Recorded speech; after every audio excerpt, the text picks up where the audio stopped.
Elon Musk bought Twitter because he used Twitter. Under new owner Elon Musk. Would you bet on Elon Musk? Elon Musk. CEO Elon Musk. Elon Musk. Elon Musk did highlight that sales growth is still a top priority. I think certainly being focused on something that you're confident will have high value to someone else. You just have to put in, 80 to 100 hour weeks every week, and then just work like hell.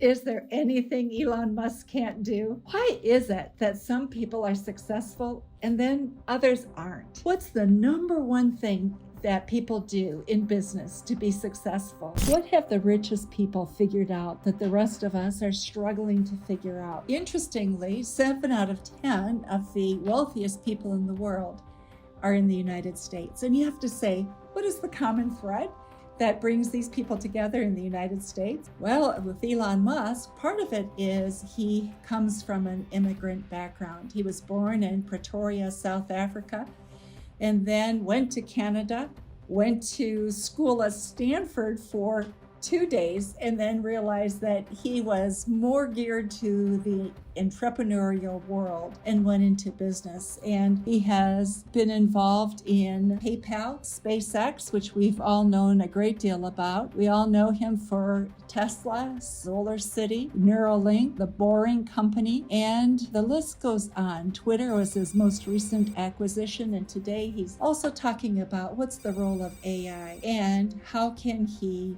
be involved in that. Also, his notion in 2013 of the Hyperloop, where you can have a vacuum tube for trains, which will allow them to go at very, very fast speeds. He is always working on solving a problem. So you look at him and you say, is it his immigrant status that makes the difference? Well, when we take a look at the top earners in the United States, there is something to look at there, because we find that the Asians are our biggest earners in the United States. So if you look back at Elon Musk and his distinguishing characteristics, one of the things he has done is like what we see with the Indian population, the Indian immigrants to the United States. He collaborated with people. Indian immigrants collaborate with one another. They stay connected. They help one another. They look at where opportunities are, and they help facilitate that. Elon Musk looked for people with whom he could collaborate so he could build his business.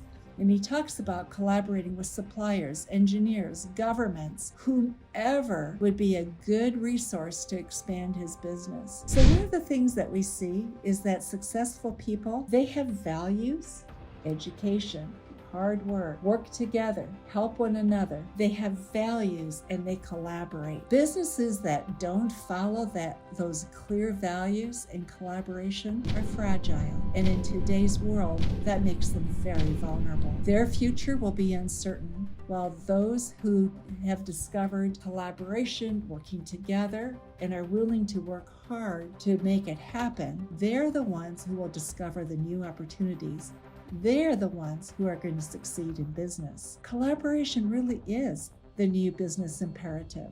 We can't afford to do business without collaboration anymore. So what really is unique about Elon Musk? Well, he did come from South Africa. He immigrated to the United States, and he built what he did with his own energy. He worked hard. We hear stories about how he will sleep at his office because there's so much work to be done. And he's not afraid of working hard, is he? He's an action taker. He sees what needs to be done. He's not going to leave it until he's done it. And we're finding that with really successful people. They're tenacious, they're persistent, they don't give up. They see an opportunity, they go for it, they're relentless until they accomplish it. And he's able to make decisions. Elon Musk is a fast decision maker, even with big decisions like Twitter. When we watched that unfold, was he going to buy it? Wasn't he going to buy it? After revolutionizing the space race and electric cars, the world's richest man is now promising a Twitter makeover, renaming his own account Chief Twit and proclaiming the bird is freed. Elon Musk carried a kitchen sink into Twitter HQ this week, tweeting, "Let that sink in." It wasn't a long, protracted period of time. We often have seen acquisitions taking 6 months, 8 months, a year, more. For him, he went for it and it was executed. And he has a sense of humor. He acquires Twitter and he walks in with a kitchen sink and captures it on camera, and we're all watching with fascination. What really is Elon Musk going to be up to next? He also wasn't afraid of making difficult decisions as a leader that might be unpopular or misunderstood. As you recall, he entered his job at Twitter and he began cutting positions. He began to look at what is making this company not work productively, efficiently, and profitably. And he started reducing costs in order to allow people to perform better. And it wasn't so much, I don't think, about cutting costs for him, although that was part of it. He wanted an efficient operation, and anything that was preventing that, he wanted to get rid of.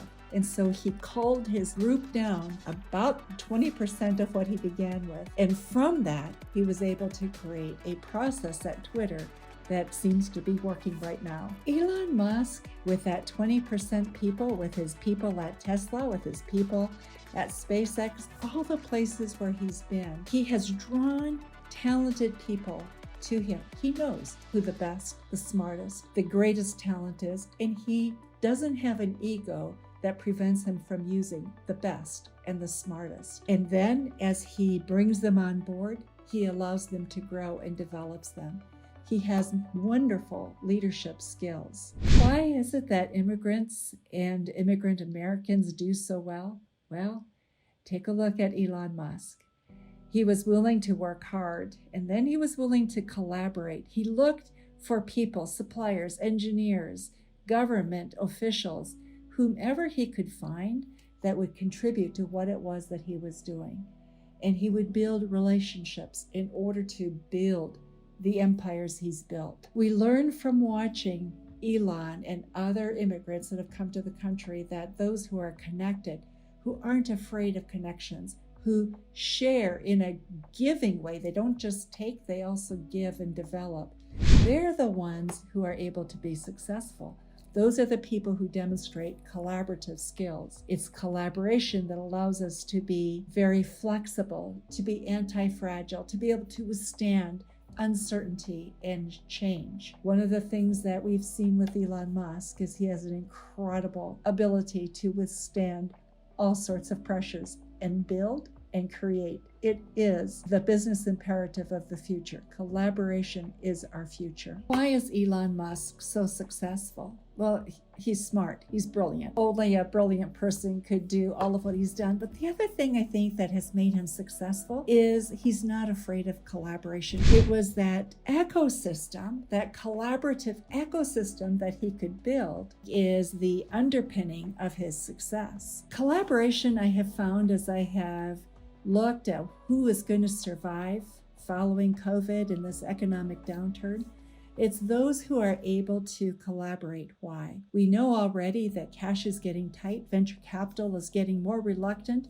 more careful in what it is that they're investing in. We see a backing off, a carefulness that's emerging. Supply chain, that's been a chronic problem since the beginning of COVID. Labor. We're seeing more and more problems with labor, getting the right people in the right place, having the right talent for what it is that we need to do. So as we want to build and grow, we need to collaborate. We need to expand our resources by leveraging one another. And that's what collaboration does. It broadens our opportunities. It opens opportunities that we would not be able to experience if we did not collaborate. And I know that for many of us, it's not something that comes naturally. It's not what we're taught in school. And so I've put together a series of training. There's a 1-hour training on how to collaborate. Where do you begin when you start thinking about collaboration? And so I encourage you, come, it's free, sign up, attend. Love to help you grow and expand your thinking about collaboration. It is the future of business. It is your future. The more of us that can embrace this and learn it, the stronger our businesses will be, the stronger our economy will be.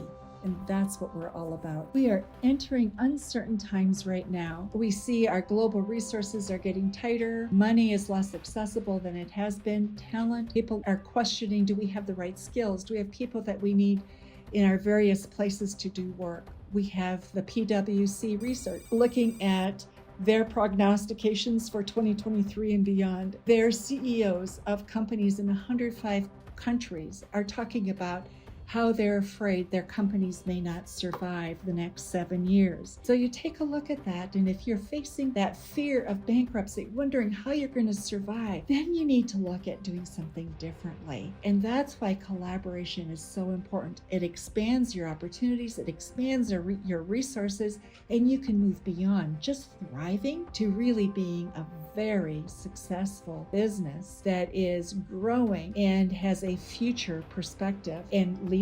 It is in collaboration that we begin to build that resilience, that anti-fragility that is going to be indicative of the businesses that are going to do well. For those of you who want more information, I have a book that will be coming out in July. An ebook, audiobook version is available now. You can get them on Amazon.